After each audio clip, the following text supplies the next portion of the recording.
여러분 안녕하십니까? 2022년 9월 23일을 맞아서 오늘도 하나님께서 우리에게 주시는 생명의 말씀을 함께 나누겠습니다. 창세기 27장 1절로 14절 제가 봉독합니다. 이삭이 나이 많아 눈이 어두워 잘 보지 못하더니 맏아들 에서를 불러 이르되 내 아들아 하매 그가 이르되 내가 여기 있나이다 하니 이삭이 이르되 내가 이제 늙어 어느 날 죽을는지 알지 못하니 그런즉 내 기구 곧 화살통과 활을 가지고 들여나가 나를 위해 사냥하여 내가 즐기는 별미를 만들어 내게로 가져와서 먹게 하여 내가 죽기 전에 내 마음껏 너에게 축복하게 하라. 이어지는 말씀은 이제 이 이야기를 리브가가 들은 겁니다. 그래서 이제 둘째 아들 야곱에게 말하는 것이죠. 6절. 리브가가 그의 아들 야곱에게 말하 이르되 네 아버지가 내 형 예서에게 말씀하시는 것을 내가 들으니 이르시기를 나를 위하여 사냥하여 가져다가 별미를 만들어 내가 먹게 하여 죽기 전에 여호와 앞에서 내게 축복하게 하라 하셨으니 그런즉 내 아들아 내 말을 따라 내가 내게 명하는 대로 염소 떼에 가서 각 좋은 염소 새끼 2마리를 내게로 가져오면 내가 그것으로 내 아버지를 위해서 그가 즐기는 별미를 만드리니 네가 그것을 내 아버지께 가져다 드려서 그가 죽기 전에 너에게 축복하기 위하여 잡수시게 하라. 자, 이어지는 말씀은 또 이 말씀 나눔 가운데서 함께 들으라도록 하겠습니다. 자, 오늘 읽은 말씀 제목을 이삭의 실수와 리브가의 반전 음모에 깃든 교훈이라는 제목으로 함께 은혜를 나누려고 합니다. 서로 대조가 되지요. 이삭의 실수, 리브가의 반전 음모, 특별히 이제 거룩한 음모라고 할 수도 있겠죠. 그 속에 담겨 있는 하나님의 뜻이 있는 것이죠. 자, 여러분 오늘은 절기상으로 9월 23일 추분입니다. 오늘부터 이제 낮의 길이가 점점 짧아져서 12월 22일 동지대까지 더 깊은 어둠으로 낮이 짧고 밤이 길어지는 시간으로 가는 것이지요. 여러분, 우리 옛 궁전의 역사에서도 이처럼 추분에서 동기로 가는 이 기간에는, 어둠으로 가는 기간에는 제수들에게 사형도 금지시킬 만큼 그렇게 조심하는 그런 전례도 있습니다. 자, 오늘의 말씀이 지금 어떻게 시작되고 있는가 하면요. 이삭이 나이 많아 눈이 어두워져서 잘 보지 못함으로 어둠 속으로 들어가는 이야기로 시작하고 있어요. 27장 1절이 그렇게 시작하고 있죠.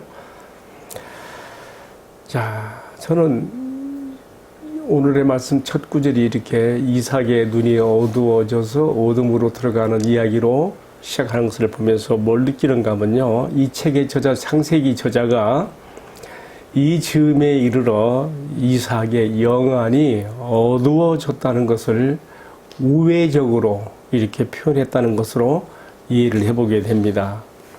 왜 그런가 하면요. 몇 가지 이유가 있습니다. 바로 앞선 말씀 26장 34절에서 맏아들 에서가 40세에 해쪽 속의 2 여자를 아내로 맞이해서 결혼함으로 이것이 이삭과 리브가에게 큰 근심거리로 작용했다 그랬거든요. 그런데 이러한 에서에게 맏아들이라는 명분 때문에 지금 아버지 아브라함으로부터 자신에게로 이어져 온 하나님의 거룩한 언약, 축복의 약속을 지금 이방 여자를 얻어서 가정을 이룬 지금 맏아들 에서에게 이어주려고 하고 있으니 이게 문제가 있는 거 아니겠어요? 이삭의 영적 분별력이 흐려졌다 하는 것을 우리가 엿볼 수가 있는 것이죠. 어디 그것뿐입니까? 우리가 앞선 장 창세기 25장 23절에서도 보았습니다마는 리브가가 이 쌍둥이 2 아들을 임신했을 때 뱃속에서부터 막 서로 막 다투고 싸우니까 하나님 앞에 간절히 기도하는 가운데 깜짝 놀랄 특별한 계시를 받았잖아요. 그게 뭡니까? 2 민족이 내 안에서 싸우고 있구나. 그러나 큰 자가 낮은 자를 작은 자를 섬기게 될 것이라 함으로써 장자가 아닌 차자로 나온 아들을 높여놓은 하나님의 특별 말씀 계시가 있었지 않습니까? 그런데 이삭이 다 이런 거 알았을 거예요. 리브가가 왜 말 안 했겠어요? 다 했지요. 이런 하나님의 특별 계시적인 예고들도 다 그냥 무시하고 지나쳤다고 하는 것에 대해서 의문이 가는 것입니다. 과연 누가 아브라함에게서 이삭으로 이어졌고 다시 또 이삭으로부터 이어지는 언약의 계승자가 될 것인가, 믿음의 족장이 되는 축복을 받을 것인가 하는 문제는 제가 보기에는 남편 이삭보다도 아내 리브가가 더 크게 관심을 가졌던 것으로 생각해 보게 됩니다. 리브가는 두 아들 쌍둥이 두 아들을 에서와 야곱이 키우는 그 성장 과정에서 이미 두 아들에 대한 평가가 있어요. 겉으로, 물론 뭐 남성다운 기질이 있어서 겉으로 들면서 사냥하여 고기를 들짐승을 잡아오는 에서에게 어떤 그 남성다운 그런 야성미도 있지만, 그러나 그가 경솔한 거예요. 생각이 깊지 못해. 어떤 그 거룩하고 좋은 것들을 좋은 것으로, 소중한 것으로 받아들이는데 감성지수가 낮아. EQ 지수라도 그러지요? 어디서 그걸 볼 수 있는가 하면요, 우리가 앞선장 25장에서 봤습니다마는, 사냥에서 돌아와서 배가 고플 때 야곱이 마침 팥죽을 끓이고 있었는데 그걸 나에게 달라, 한 그릇 달라. 그때 야곱이 어떻게 했어요? 야곱은 하나님께서 아브라함과 이삭으로 이어진 이 장막에 깃들어 있는 거룩한 언약의 계승자가 되는 것에 욕심이 있거든요. 장자권에 욕심이 있거든요. 형의 그 장자권을 나에게 팔아라. 거룩한 것에 대한, 하나님의 축복에 대한, 소중한 것을 소중하게 여길 줄 아는, 가치를 아는 분별력이 있는 것이죠. 그래서 결국 에서가 맹세함으로 이 장자권의 소중함을 경줄이 여기고 팔지 않습니까? 이미 리브가는 이런 걸 다 보면서 아브라함에게서 이삭에게로 이어진 장자권의 계승, 하나님의 언약의 계승이 큰아들 에서가 아닌 차자 야곱에게로 가야 마땅하다는 것을 이미 알고 있는 거예요. 깨닫고 있는 거예요. 그래서 이제 오늘의 말씀에 이러한 리브가의 마음속에서 발동된 거룩한 음모, 이 장자권의 계승을 에서에서 야곱으로 옮기게 만드는 것들이 이제 어떻게 진행되고 있는가를 보여주고 있죠. 또 한 가지, 당시에 이미 에서는 헨족 속의 두 여자를 아내로 맞이하여 가정을 따로 이루고 있었기 때문에 지금 야곱은 아직 미혼 상태니까 이삭과 리브가의 장막에 거하고 있었거든요. 그래서 이 음모를 진행하는데 더 용이하지 않았을까, 이런 생각도 해보게 되는 것입니다. 그래서 어떻게 합니까? 리브가가 야곱에게 염소떼에 가서 좋은 염소 새끼 2마리를 가져오너라. 내가 별미를 만들어서 내 손에 들려줄 테니 네가 아버지에게 들어가서 축복을, 장자권 축복을 받아야 된다. 거룩한 음모가, 아버지 이삭을 속이기 위한 작전이 이렇게 하나하나 지금 구상되고 진행되는 가운데 야곱이 걱정하잖아요. 내가 이러다가 내가 저줄까 받아, 12절에 나오네. 내가 아버지 눈에 속이는 자로 보여서 복은 고사하고 저주를 받을까 두렵나이다. 그때 리브가가 뭐라 그래요? 아들아, 네가 받을 저주는 내가 다 독박을 뒤집었을 테니까 그런 거 염려하지 마라. 아주 그냥 이 리브가의 적극적인 공세에 야곱은 승부하게 되고 이 거룩한 음모에 이제 공조자, 가담자가 되어서 이제 진행을 하게 되는 것이죠. 오늘 이것이 본문의 말씀의 내용인데 제가 이렇게 좀 풀어서 설명을 해보았습니다.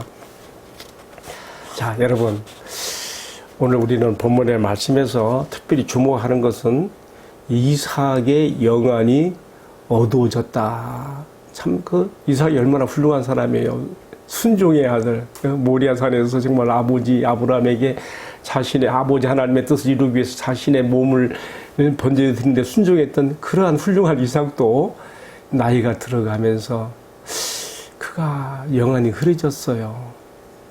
왜 그렇게 되었을까? 자, 그것은 뭐 차체에 두고요. 오늘의 말씀에 보면 그가 나이가 많았기 때문에 눈이 흐려졌다, 잘 안 보이게 되었다 하는 그 속에 그의 영적 안목도 흐려졌다는 것을 암시하고 있는데요. 근데 이것이 좀 제가 문제가 있다고 봐져요. 왜냐하면 이 당시 이삭의 나이가 몇 살인가 하면요. 이삭이 40세에 결혼해서 60세에 쌍둥이 아들을 얻었지 않습니까? 60세에. 그리고 쌍둥이 아들 중에 맏아들 에서가 결혼한 게 몇 살이에요? 40세에 해쪽 속에 두 여자를 취하여 결혼했거든요. 그러니까 그때 이삭의 나이가 몇 살 되는 거예요? 100세예요. 우리 생각에 100세면 너무 늙었네 할 수 있을 거예요. 그러나 그렇지 않습니다. 여러분, 우리가 창세기 35장 저 뒤로 가서 보게 되면 이삭이 몇 살에 죽는가 하면요. 180세에 죽어요. 아브람보다 오히려 5년을 더 살아요. 아주 장수. 그러니까 100세에, 오늘 본문의 말씀은 100세에 일어나는 일인데요. 앞으로 80년을 더 살게 된다는 것을 감안해 보게 될 때에 나이가 많아 늙어 눈이 어두워졌다고 하는 것에는 좀 문제가 있고요. 영적으로 그의 영안이 어두워지고 영적 분별력이 심해졌다는 것을 이렇게 우회적으로 표현했다. 그렇게 우리가 이해를 해보게 되는 것이죠. 왜 이렇게 되었을까? 제 생각에는 그래요. 맏아들 에서가 밖에 나가서 사냥해온 육고기를 너무 좋아해서 과도한 기름기가 그게 축적되어서 눈에 지방질로 인해서 시력이 이렇게 감퇴된 것이 아니었을까 생각을 해보게 되며, 또 그가 야곱보다 에서를 더 좋아하게 된 것은, 그리고 그 에서에게 하나님의 거룩한 언약의 장자권을 계승해 주려고 했던 것은요, 리브가가 바라보는 이런 영적 안목보다는요, 이삭의 경우는 내가 보기에 맏아들 에서가 잡아오는 들짐승 고기의 입맛이 길들여지고 거기에 만족을 얻는 거예요. 그렇기 때문에 지금 마지막으로 지금 장자권의 축복을 넘기려고 할 때도 그런 말 하지 않습니까? 네가 화살통을 가지고 나가서 화살이 들짐승을 잡아 별미를 만들어 나에게 먹게 하고 마음껏 너에게 축복하게 하라. 하나님의 축복을 너에게 전하게 하라. 먹는 문제하고 연결시키고 있어요. 좀 문제가 있는 거 아닙니까? 장자권의 계승을 영적인 통찰력과 안목으로 하나님의 뜻을 분별해서 하는 것이 아니고 평소 자신이 맏아들 에서를 좋아할 수밖에 없게 된 그런 육고기에 길들여진 입맛에 좌우되고 있다는 거, 좀 문제가 있는 거 아닙니까? 자, 반면에 이 창세기 저자는 이삭의 눈이 어두워진 것에 반하여 리브가의 청력이 아주 예민해서 이삭과 맏아들 에서 사이에 오고 간 말을 다 간파하여 알아듣게 하고 야곱과 함께 공모하여 이 장자권을 뺏어오는 음모를 발동하게 된 것도 기록하고 있는데요. 저는 그래요.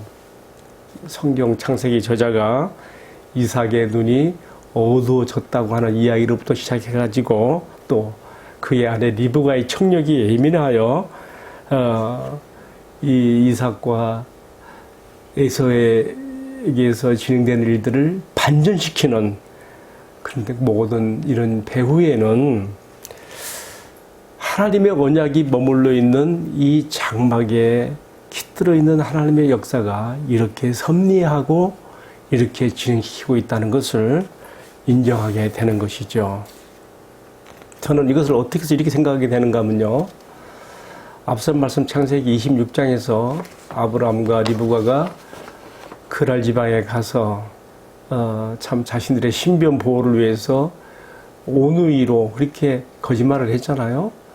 자기들을 하나님을 의지하기보다 참 사람들을 두려워하는 마음에 그렇게 거짓말을 하게 한 것이죠. 근데 어떻게 됐습니까?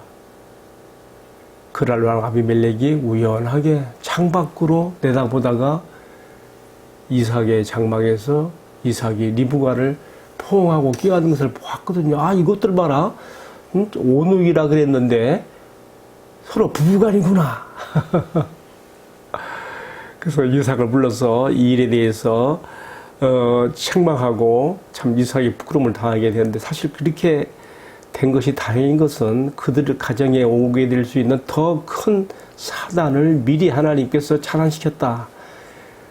아비멜렉의 눈을 통하여 그들이 숨기고 있는 것을 보게 함으로써 차단시켰다는 것으로 우리가 이해를 했다면은, 자, 이어지는 오늘 27장의 말씀에서는 리브가의 듣는 길을 통하여 장자권 계승이 지금 잘못 흘러가려고 하고 있는 지금 이삭과 에서 사이에 개입되어서 하나님께서 지금 그것을 하나님 뜻 가운데로 돌아오도록 세워놓는데 역사하셨다 하는 것으로 이렇게 이해를 해보게 되는 것입니다. 여러분, 우리가 그런 말 있잖아요.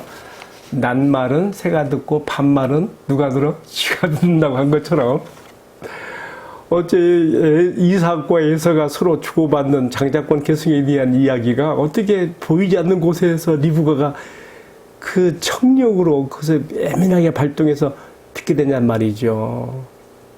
아비멜렉의 눈을 통하여 이삭의 장막을 들여다보게 만드셨던 그 하나님께서 지금 리브가의 길을 통하여 지금 잘못 흘러가고 있는 장자권의 계승의 이야기를 엿듣게 하시고 여기에 대한 거룩한 반전을, 인간적으로 보게 되면 음모지요. 리브가와 야곱 사이에 벌어지는 함께 공모해서 이렇게 진행시키는 음모인데, 이런 거룩한 음모의 반전을 시도하게 했다는 것을 보면서 그렇습니다. 왜 그렇습니까?